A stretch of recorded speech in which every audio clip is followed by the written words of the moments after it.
Nipo hapa. Nimekuja kupalilia hapa vihindi vyangu hapa kidogo, nikaona nipunzike. Na hii baskeli unaoiona hii ni baskeli ambayo niliachiwa kwa ulisi muda mrefu na babu yangu mzee Chao. Ni baskeli fulani ukiangalia, kwanza ina matairi ya toroli, ile toroli za kubeba taka. Hizo unazoziona. Kwa hiyo mimi bwana ndo usafiri wangu. Inaingiza kipato shilingi ngapi kwa siku? Hii baskeli inaingiza hela nyingi kweli. Hii kwa siku inaweza kaniingizia takribani 1,500,000. Kwa shughuli gani ya kuingiza 1,500,000? Na watekea maji wana kijiji. Cha kijiji gani? Yaani hichi kijiji chote cha Mamboleo unachokiona mimi ndo nasambaza maji.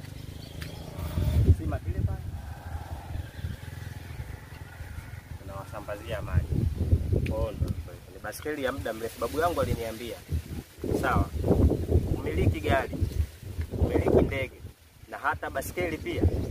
Akaniambia sio kweli, akanimilikisha.